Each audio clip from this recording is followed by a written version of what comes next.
Good afternoon, and thank you all for joining us today. We hope as you listen remotely that you and your families are healthy. I am Jennifer Schaus, and we are coming to you live from downtown Washington, D.C. today. Our webinar is complimentary and is being recorded, and as with all of our webinars, you can find the PowerPoints on slideshare.net and the recording on our YouTube channel. And I'll repeat, the PowerPoints from our 300 plus government contracting webinars are on slideshare.net, and the recordings are on our YouTube channel.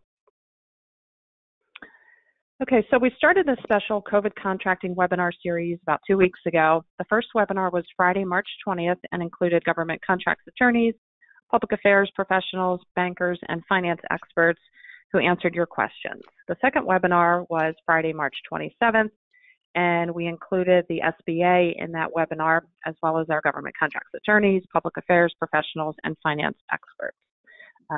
Like the first webinar, they all answered your questions. Both of those PowerPoints are on slideshare.net, and the recordings are available via the link below, which directs you to our YouTube channel. So thanks to everybody who participated in those as both a speaker and also to the participants. Okay, so this week is a little bit different and different format and approach than the last two COVID webinars. So just as a introduction, we started a Get FAR Cited in 2020 webinar series at the beginning of 2020. So every Friday, with the help of a guest speaker, we uncover each part of the FAR, the Federal Acquisition Regulations. And as you know, there are 52 parts of the FAR, including the reserved parts, and 52 weeks of the year. So it worked out well.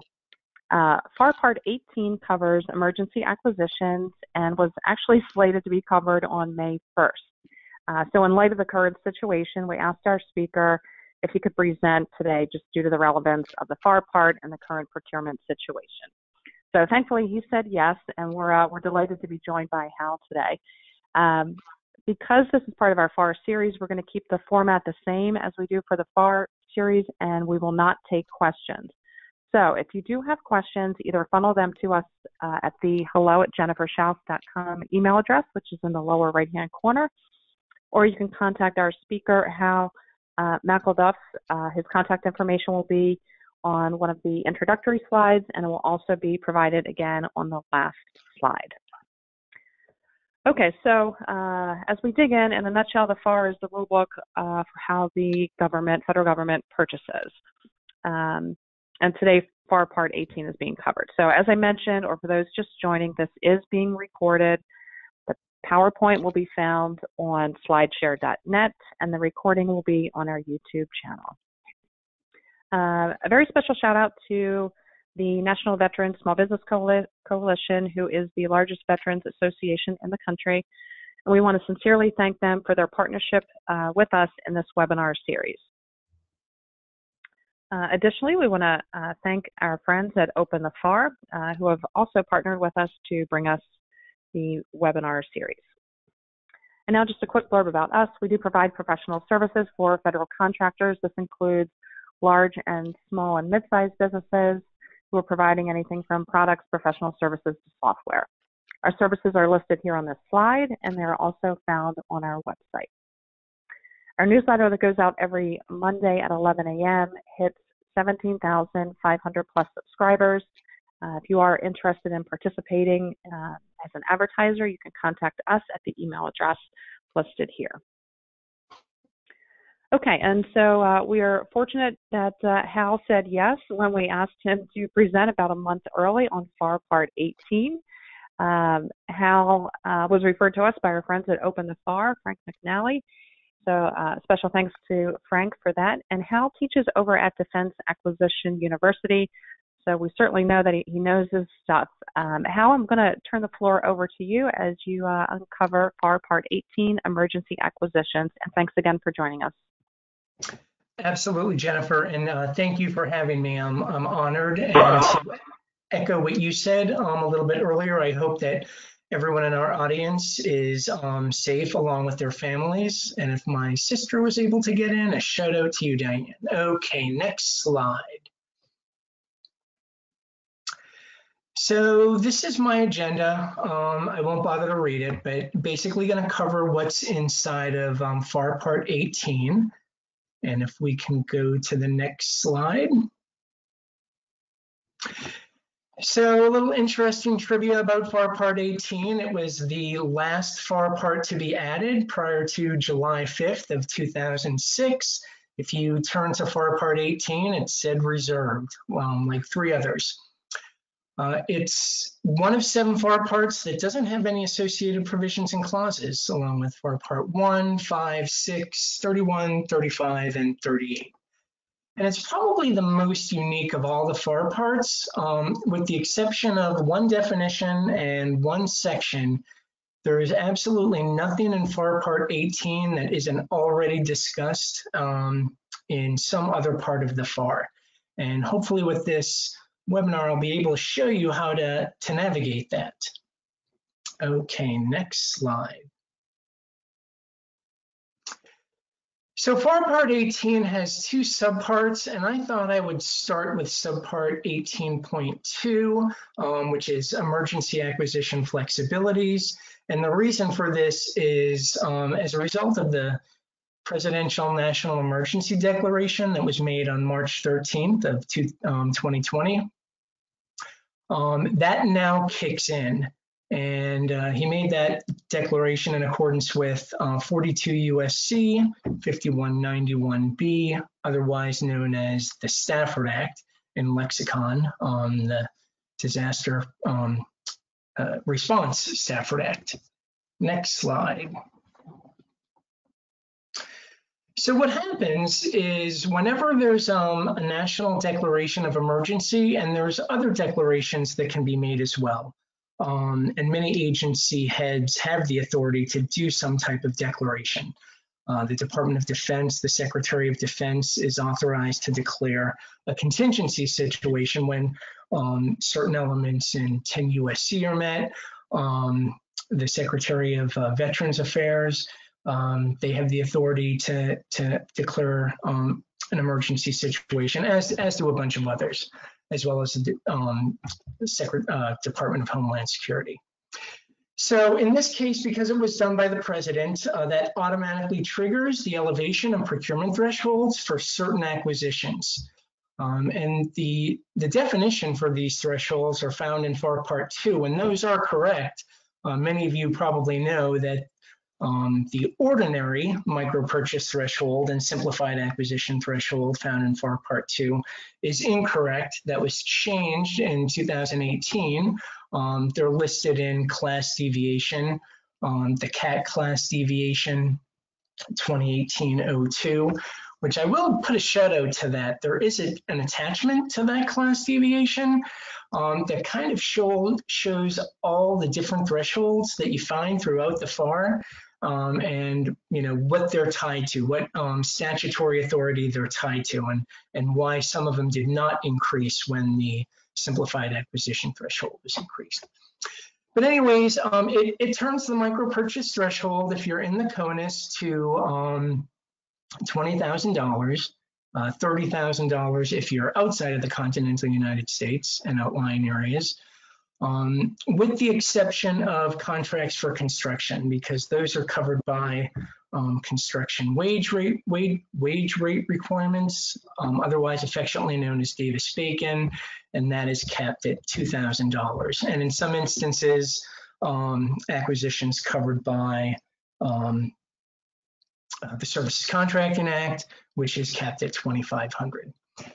So that's the micro purchase threshold, and then as a result of the emergency declaration, the simplified acquisition threshold is also increased, currently at $250,000, and that's now $750,000 inside the United States and $1.5 million if you're outside the United States. It also changes the definition of commercial items found at FAR. Well, the definition of commercial items, obviously, in FAR Part 2, and there's a laundry list of commercial item definitions of a type, etc. But at FAR 12.102F1, in response to cyber attack, biological attack, things of that nature, then even non-commercial items, if you're buying them in response to that, can be considered a commercial item for acquisition purposes. And it increases the threshold found at FAR 13.5 for certain commercial items and services, raises that from $7 million to $13 million. Now, sometimes there's confusion over what procurements the elevated thresholds actually apply to and who's allowed to authorize it. So let's step through that real quick. Next slide.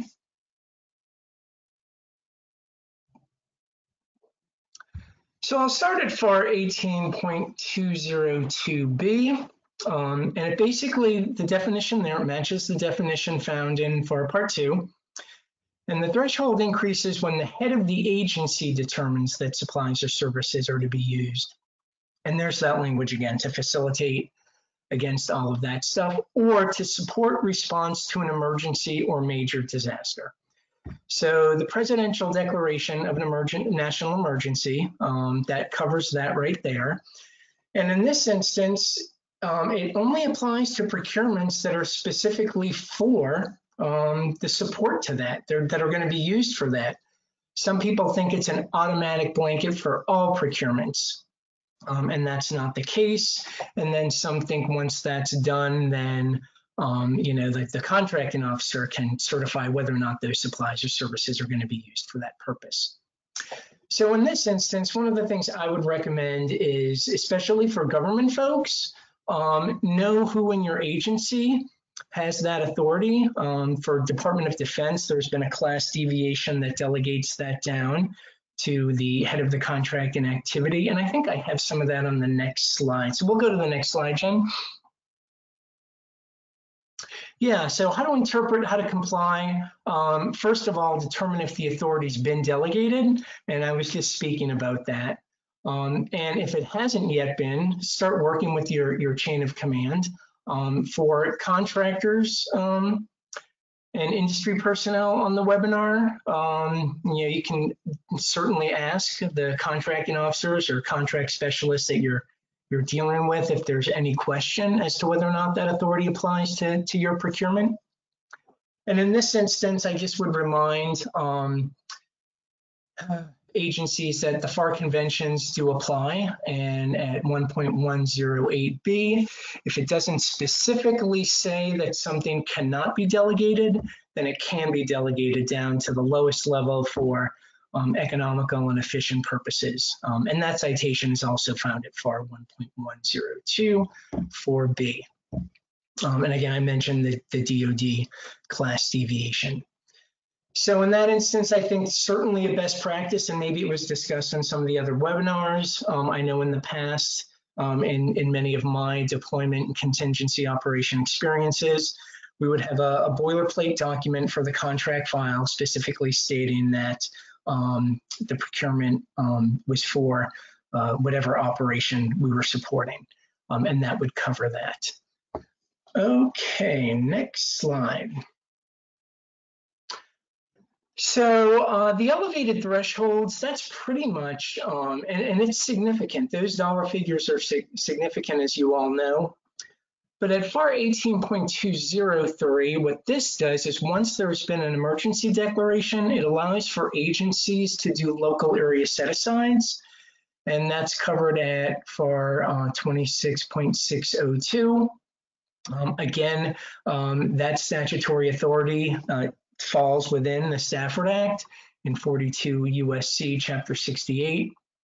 And if you're not setting aside something for a local area set-aside, then you can use geographical proximity as an evaluation factors when selecting a source, whether or not you're doing a formal source selection, whether or not you're doing simplified acquisition procedures, ordering off of federal supply schedules, et cetera.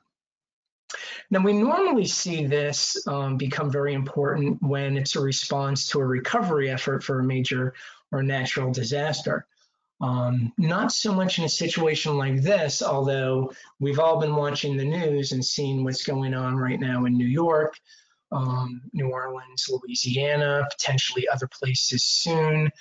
So I could certainly see where this could come and be a powerful tool for agencies that are doing procurements, for those specific geographical locations. And then lastly, it allows the head of the agency to waive preference for U.S. flag vessels. How this basically works, it's you using U.S. flag vessels to move goods from overseas or outside the country. It's part of a domestic preference program. In this instance, it can be waived to use non-U.S. flag vessels, and where this may come up for a particular agency is if you have a contract administration office that's not the same as your contracting office, and you use them for government bill of ladings, you're using government provided transportation contracts. You may have to notify them that your procurement is in response to the national emergency, the COVID-19 situation, and press them for urgency and compelling reasons that you could use a bill of lading that is not a U.S. flag vessel. So that's where the authority for those are, and that's what happens at FAR 18.203. And again, that points you to FAR Part 47, I believe. I should have that written down. But all of these citations take you directly to the citation in the FAR where that information is located. So next slide, please.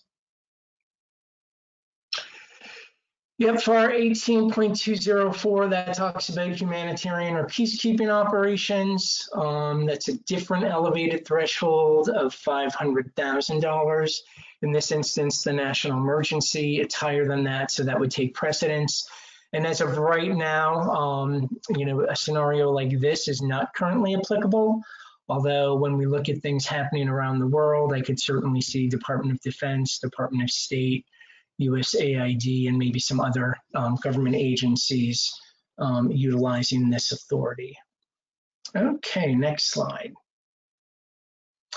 And the last section found at FAR Subpart 18.2, FAR 18.205, it's titled Resources.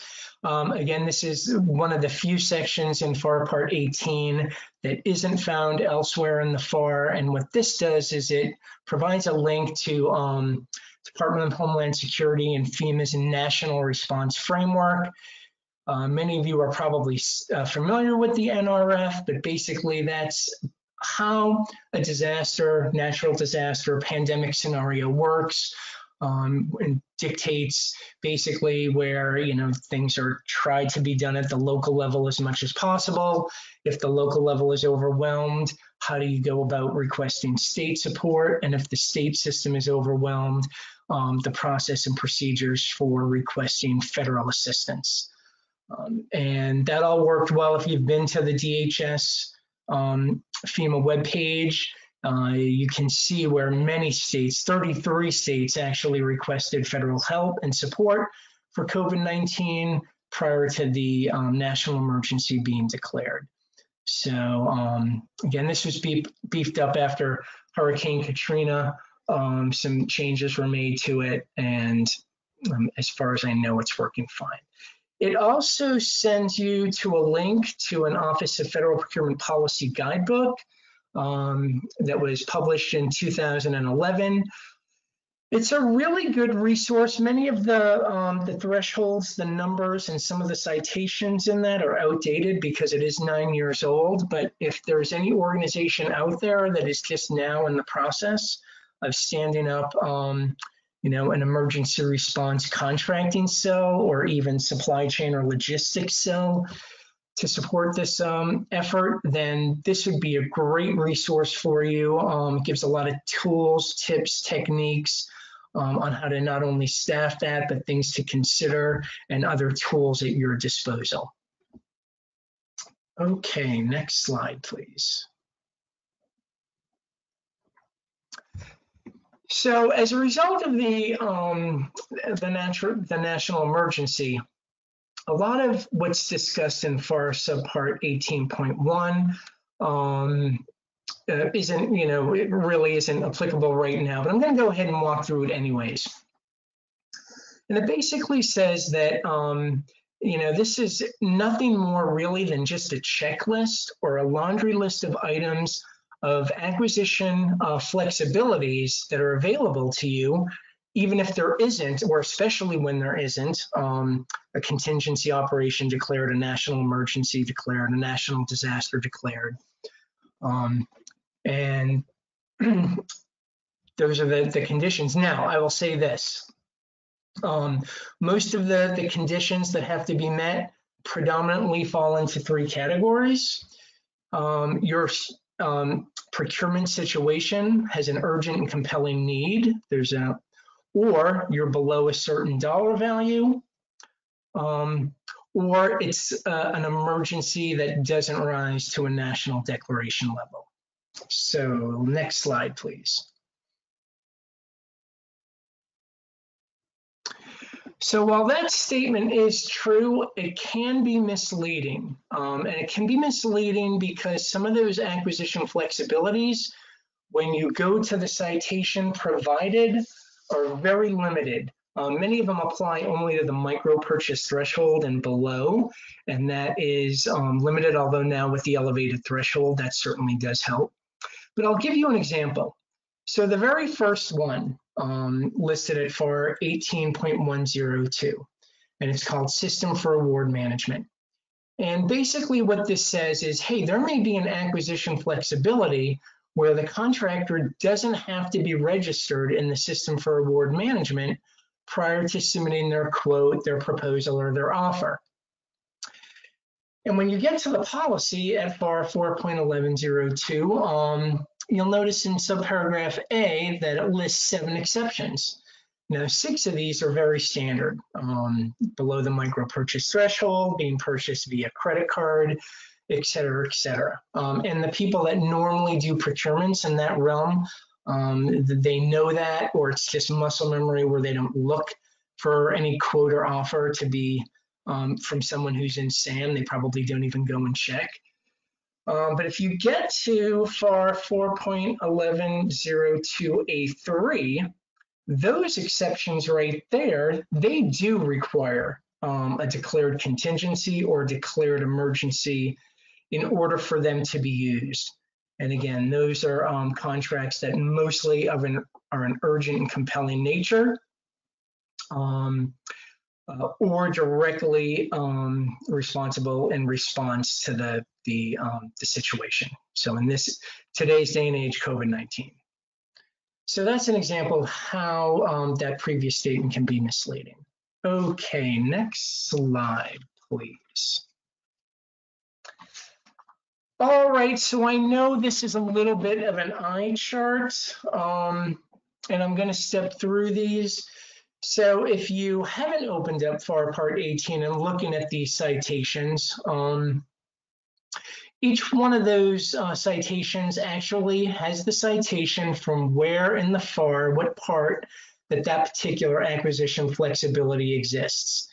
Now, the citations I put on my slide don't necessarily correspond directly to what you'll find in FAR Part 18. What I've chosen to do is use the citation that takes you directly and normally to a limitation of when that acquisition flexibility can be used. So we already talked about 18.102. 18.103 basically says, it brings you to FAR 5.202. And if your acquisition scenario is of unusual and compelling urgency, so basically, and you'll see that in the next one, you have a justification and approval to do other than full and open competition, and you've used FAR 6.302-2 as that justification, then you don't have to synopsize your proposed contract action. And then it also tells you that if the exception at FAR 5.202A2 applies, and that's basically you're using simplified acquisition procedures, then you don't have to post your synopsis of proposed contract action. So that's how that works. The next one, 18.104, that's just a reminder that guess what, if you're doing other than full and open competition, citing unusual and compelling urgency, then you can limit competition. The next one, FR 18.105, this is a reminder that you don't basically have to start with your own procurement. You can use existing contractual vehicles out there. And it provides you a pointer, obviously, to FAR 8.4, which is multiple award schedules. That's the MAS there, or otherwise known as federal supply schedules awarded by GSA and the Department of Veterans Affairs. Talks about BPAs against federal supply schedules at 8.405-3A. And at subparagraph 6 there talks about that capability. And then it talks about other agency multiple award contracts or indefinite delivery contracts, and sends you to FAR 16.505, fair opportunity. And there's also a mention of government-wide acquisition contracts there, the master list, I believe, being kept by GSA. And I just would like to point out that there is a correlation between the citation at FAR 18.105 and the citation lower on the slide at FAR 18.113, interagency acquisition. At 18.113, it talks about multiple award contracts, indefinite delivery contracts, outside of your agency, and it reminds you it does not waive Economy Act requirements. And the Economy Act basically says that if you're doing a purchase for another agency, then you not only have to follow your agency acquisition rules, you also have to follow the acquisition rules of the agency that you're buying for, and a determination and finding is required. It provides additional guidance to agencies if you're doing a purchase for the Department of Defense. It sends you to FAR Subpart 17.7. And interesting to note that up until about a year and a half ago, even within the Department of Defense, the Army, the Navy, the Air Force, the Fourth Estate, they were considered separate agencies and had to abide by the Economy Act as if it was, you know, like they would for any other civilian agency counterpart. And they finally did away with that requirement about a year and a half ago. I forget the DFAC that did that. So I just wanted to show that those two, there is some overlap with that guidance there. So going to FAR 18.106, Unicor or Federal Prison Industries. This basically says that if it's a mandatory item to procure from them, that can be waived if it's an urgent and compelling nature. And basically, for most agencies, what makes an item from Federal Prison Industries mandatory is the market share that Unicor had in the previous year or 2 years for that particular product supply category.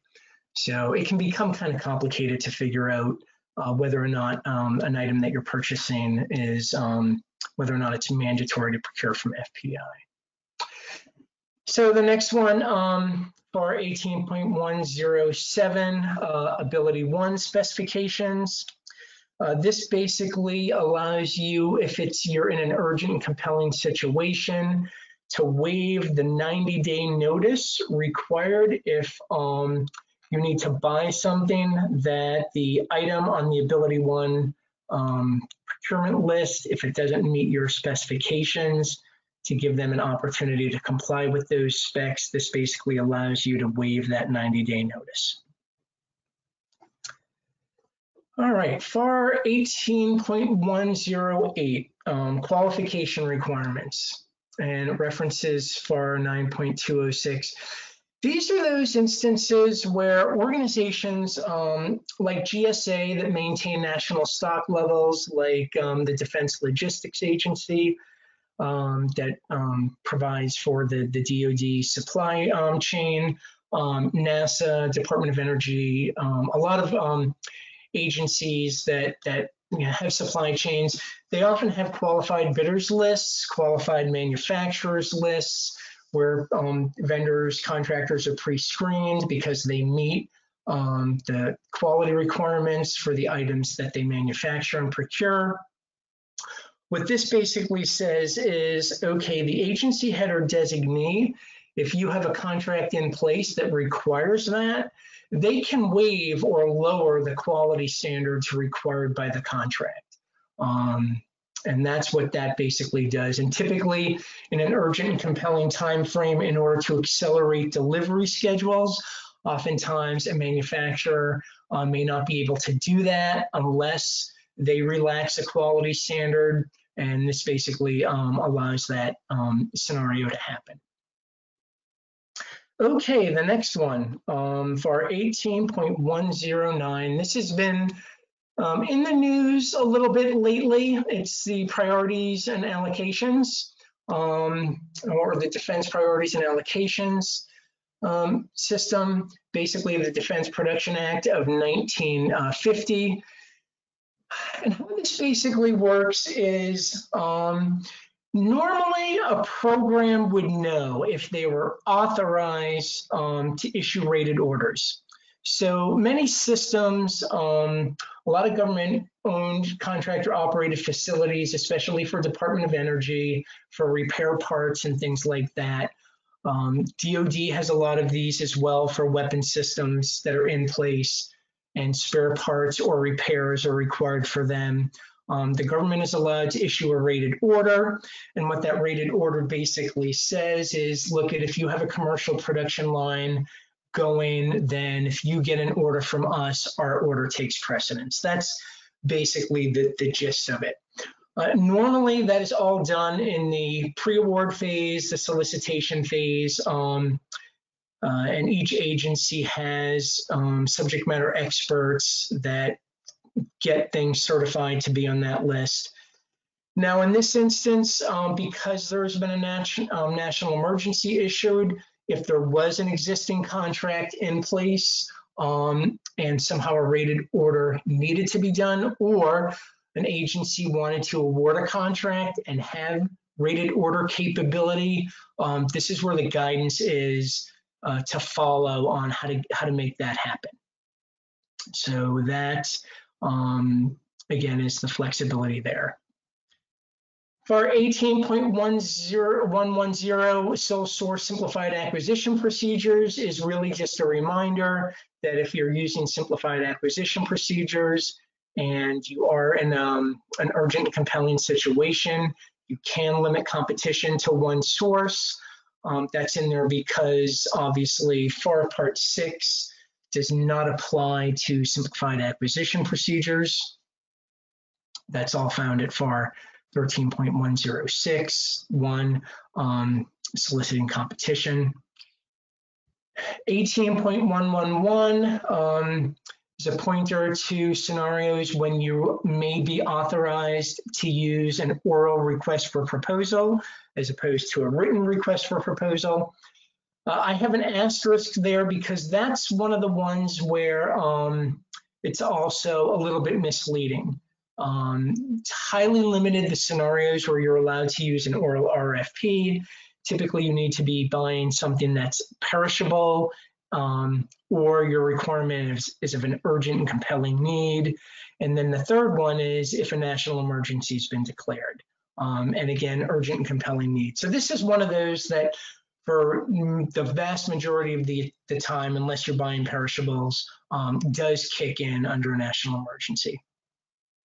Interestingly enough, one not there in FAR Part 18 is found at FAR 15.203E, and that's the authority to use a letter request for proposal.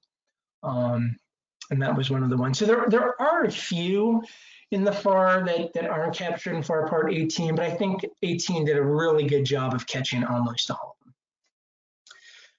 of them. For 18.112, letter contracts or undefinitized contract actions. Again, basically, this authority is limited to when it's such an unusual and compelling urgency, and you have to have the contractor literally starting right away, and you don't have time to go through the proposal negotiation process and come to an agreement on all contractual terms and conditions. It lists the authorities there. Once again, an unusual and compelling situation.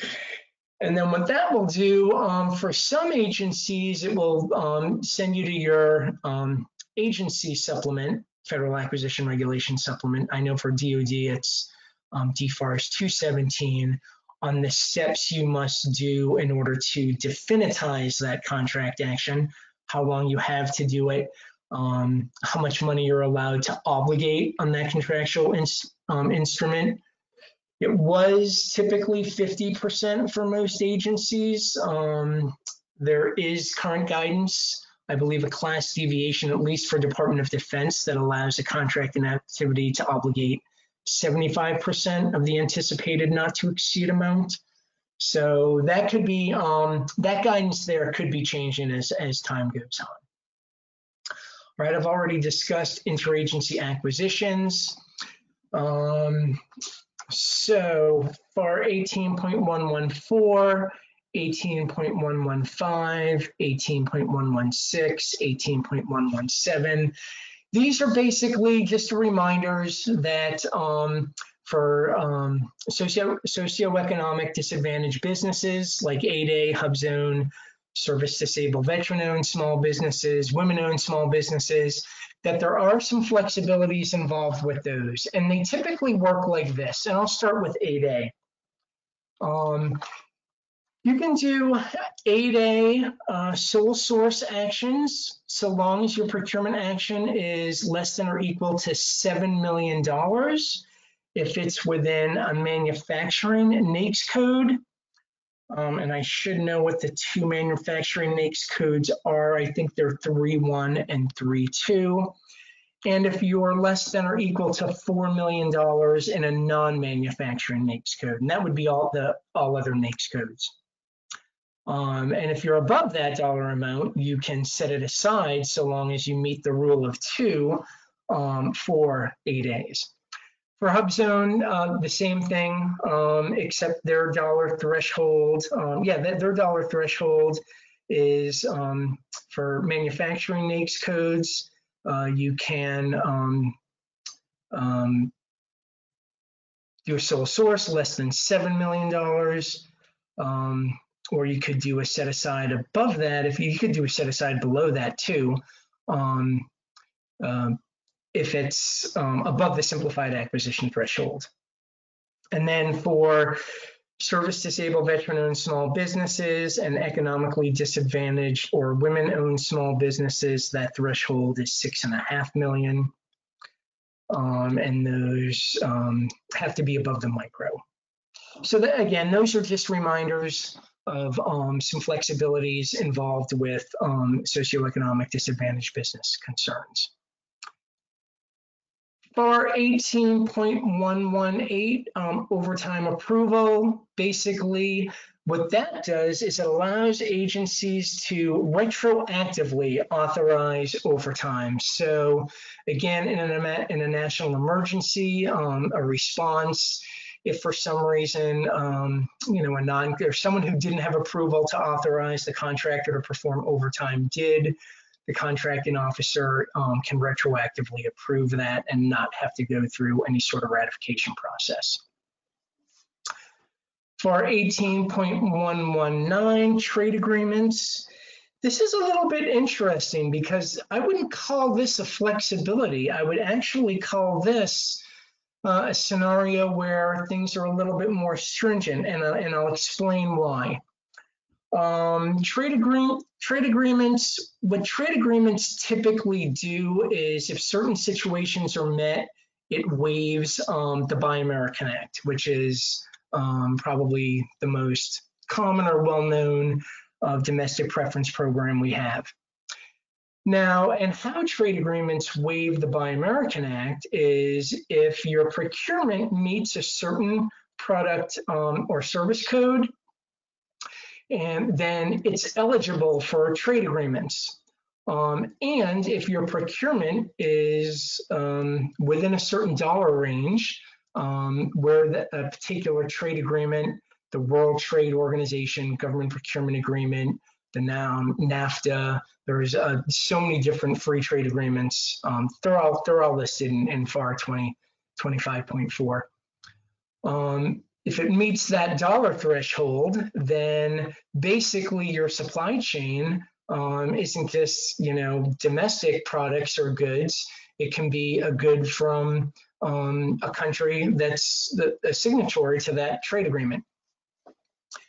So what happens here is basically it says that, guess what? If your contract action has been awarded citing unusual and compelling urgency, so again, going back to FAR 6.302-2, then you're not allowed to use trade agreements. So in other words, trade agreements won't waive the requirement to comply with the Buy American Act.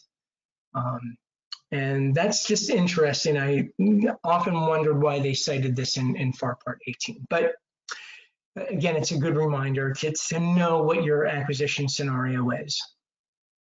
FAR 18.120, intellectual property, data rights.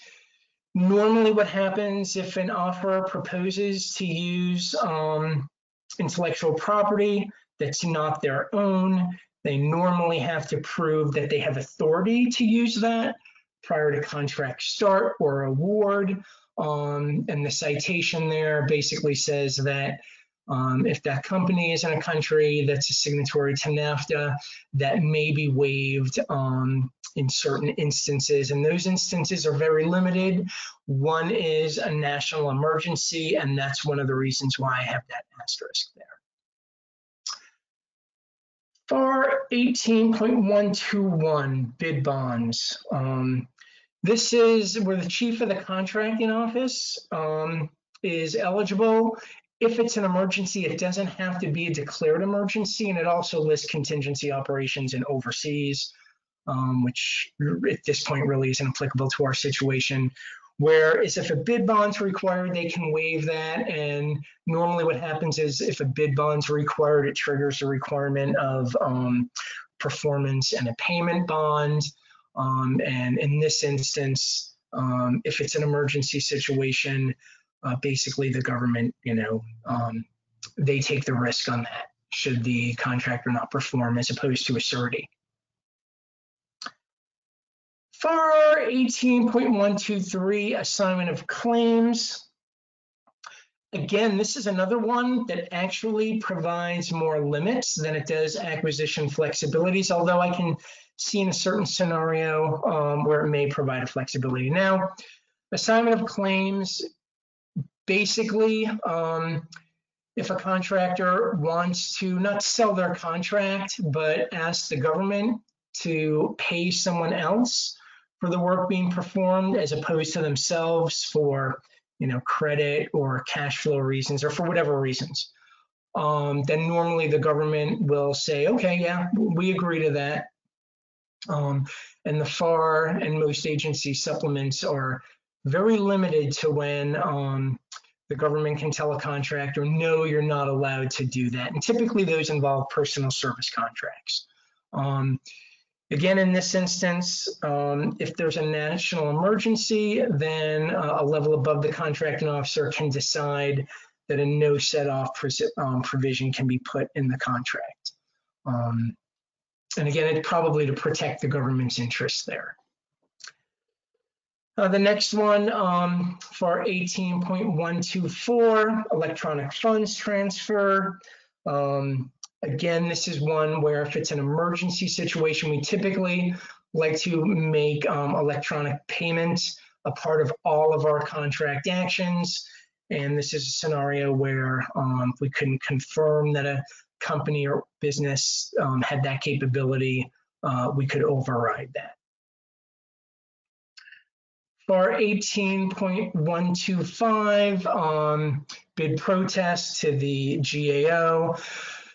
Basically what this does is just a reminder that if it's in the government's best interest, or if time is of the essence, it's an urgent, compelling situation, then agencies are allowed to override the seek a stay and basically award the contract or have the contractor continue to perform even in the face of a protest. FAR 18.126, rent-free use of government property. Normally, if a contractor has been given government property, and that could be government furnished property or contractor acquired property, on a contract other than the contract that it's authorized on, sometimes we make that contractor pay us to use that property. And that FAR citation there is those scenarios where we can let the contractor use government property on other contracts and not our own, when it's in the best interest of the government. Okay, we're almost to the end here of FAR subpart 18.1. So the next one, actually the last one there, FAR 18.127, that points us to FAR Part 50, Extraordinary Contract Actions and the Safety Act. You may have noticed that I left out FAR 18.122, which was advance payments. And I left that out for a couple of reasons. One, so it would fit on the slide, but two, because that actually also points you to FAR Part 50. So I'll talk about FAR 18.122 real quick. Advance payments. That sends you to FAR 32.405. And that provides very limited guidance, not limited guidance, but very limited scenarios for when the government is allowed to authorize advance payments. Outside of if it's, a commercial item and that's part of that commercial industry. And in this instance, at that citation, one of the references is if the conditions at FAR 50.101-1A applies. So that's why I lumped it in with that last one there. And that basically tells you, yes, after contract award, you can do advance payments if there's a national emergency. And then the remainder there, that basically talks about any kind of contractual adjustment. If it can't be done through other means, you may be able to do it in accordance with FAR Part 50. Another good thing that's actually not listed in FAR Part 18 that's also covered in FAR Part 50 is instance where the government can decide to indemnify itself. Certain scenarios where in order to attract industry, where it may be cost prohibitive for the industry to insure themselves. And a lot of this after 9/11, when DHS was doing a lot of research in techniques to detect improvised explosive devices, and those things you see at the airport that you walk through now, many vendors weren't interested in going after that work in the event it was determined that years down the road that could cause something bad like cancer. And basically, the government came in and said, well, we'll indemnify you. If in the event that ever happens, there's a class action suit, then we'll be a party to it and we'll indemnify you and you won't be held liable. So that's how that works. I could certainly foresee where that may come into play under certain research and development products. If you think about companies that are trying to develop a vaccine, to COVID, should there be adverse reactions that cause significant effects, indemnification could come into play. So again, extraordinary contract actions for Part 50. Okay, next slide, please.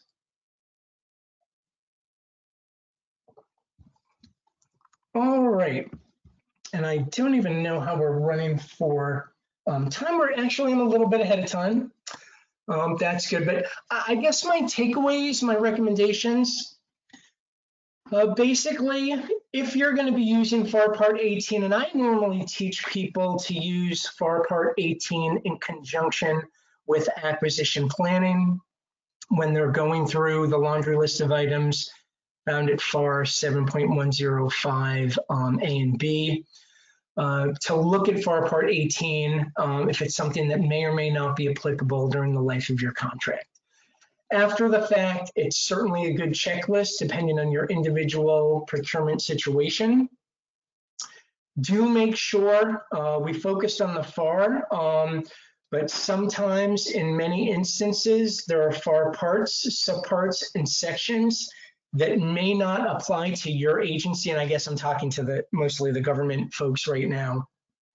Many example of where there are FAR parts and subparts, not whole FAR parts, but subparts and sections that don't apply to DoD. Department of Defense needs to go look at the DFARS. Just make sure if you're going to try to use one of those authorities, you look at your agency supplements to find out if they have any implementing or supplemental guidance for that particular flexibility or authority.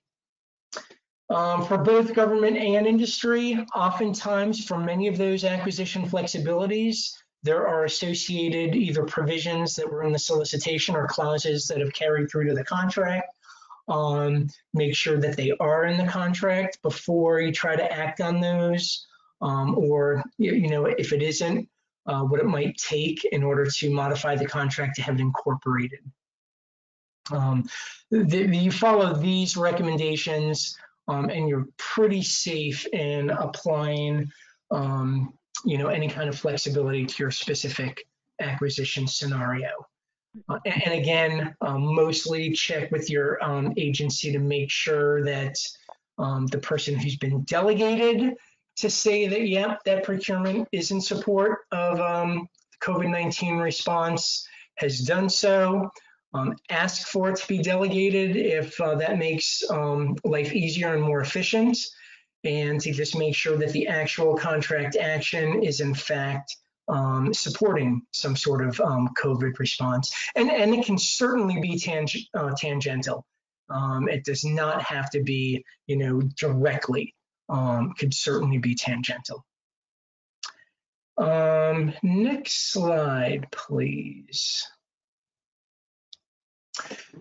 So in doing some research, acquisition.gov, where you find the FAR, at that, you just put that in your URL and that page will show up.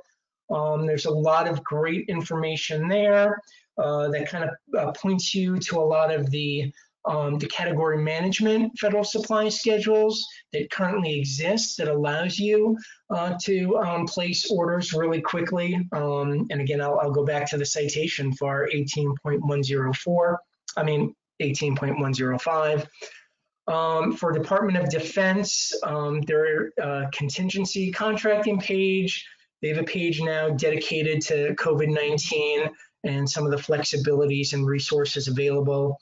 And another one, a fantastic one that MITRE does, especially if you're in the legal profession and you're looking for U.S. Code, Public Law, Code of Federal Regulation citations that apply to the response. That web page there does a great job. It also is a great job if your industry of work that many government agencies are now doing, solicitations that they're going to be soliciting in the future, additional monies that they've been given for research. So again, I wanted to keep this list short because it grows by the day, but these are just the ones that I found incredibly useful and very easy to navigate, and some had aesthetic appeal as well.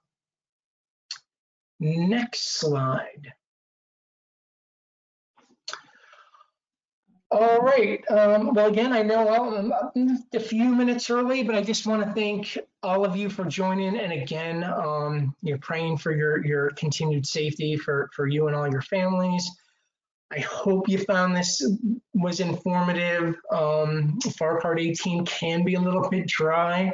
It is a little bit unique, but there is my contact information, and I would be more than glad to answer any and all questions that that you may have. So with that, Jennifer, I think I'll turn it back over to you. Great. So thank you, Hal. That was very informative presentation, and I liked your chart, how you mapped everything from FAR Part 18 to its original FAR part. So I guess in simplified terms, it seems like FAR Part 18 is basically the exceptions or quote-unquote edits to other parts of the FAR. And practically speaking, from an industry or contractor's perspective, it seems like their advantage lies in the threshold limits on purchases, allowing them to make, we'll say, higher dollar acquisitions with perhaps less paperwork involved, less competition. So again, I really appreciate the time that you spent to put together the presentation, and I appreciate everybody who took the time to join us today. As a reminder, the PowerPoint will be on slideshare.net, and the video recording, including the PowerPoint and audio, will be on our YouTube channel. Thanks again to the attendees for joining us. Thanks to Hal, and thanks to all of our partners that made this possible. Thank you. Thank you, Jennifer, and thanks again for having me. I'll stay on if you want me to.